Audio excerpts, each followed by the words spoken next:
All right, today we're jumping into a really core Linux skill. This is something that's not just super important for system performance, but it's also a key topic if you're studying for the LPIC-1 exam. We're talking about modifying process execution priorities.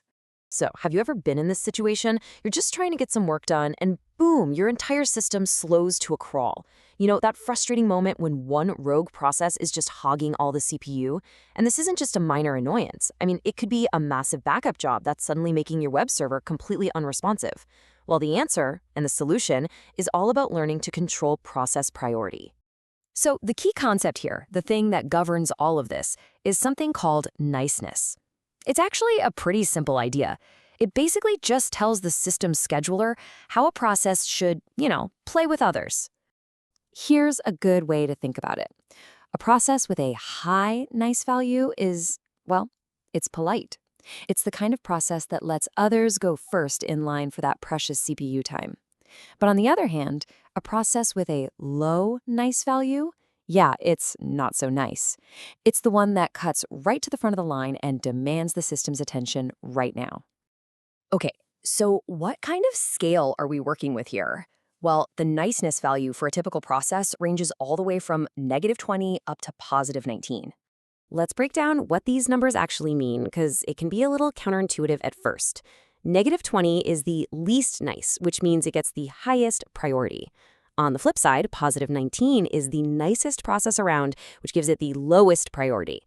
And what about most processes? Well, by default, anything you start just gets a nice value of 0, smack dab in the middle. Okay, that's the theory. But how do you actually see this stuff on a live system? Let's put on our detective hats and check out the tools that let us peek at these priority values. Your first and probably most common go-to tool is the top command. It gives you this fantastic live dashboard of everything happening on your system. Now, what you want to look for is the column labeled NI. That, as you might guess, stands for nice, and it shows you the exact nice value for every single process that's running. Now, top is great for a real-time view, but what if you just want a static snapshot? Just a list of what's running right now. For that, the ps-el command is absolutely perfect. It'll list out all the processes, and just like with top, you're looking for that NI column to find the all-important nice value. So now we know how to see the priorities. It's time to take control. Let's start by learning how to launch a brand new process with a specific priority right from the get-go. And the command for this couldn't be simpler. It's literally the nice command. The syntax is super straightforward. You just type nice, then you use the -n flag to specify the value you want, and then you follow it up with the actual command you're trying to run. That's it. And here is a perfect real-world example. Let's say you need to run a huge backup with tar. You know it's going to be resource-intensive, but you don't want it to grind your other work to a halt. Well, by starting it with nice -15, you're essentially telling the system, hey, this backup is important, but it's not an emergency. Please, let my other stuff run first. Okay, but what happens when a process is already running and causing chaos? You can't exactly go back in time and use nice on it. Well, that's where our second key tool comes into play, renice. Renice is your tool for changing the priority of a process that's already up and running. The syntax is again pretty simple. You type renice, then the new nice value you want to set, and then, and this is the important part, you have to target the specific process using the P flag followed by its process ID or PID. So imagine you're looking at top and you see that process ID 1949 is just eating up your CPU.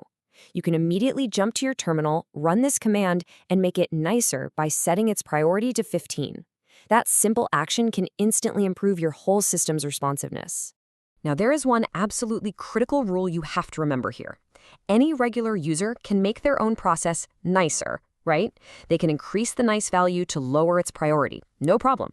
But only the super user, the root user, has the power to make a process less nice, to give it a negative value and raise its priority.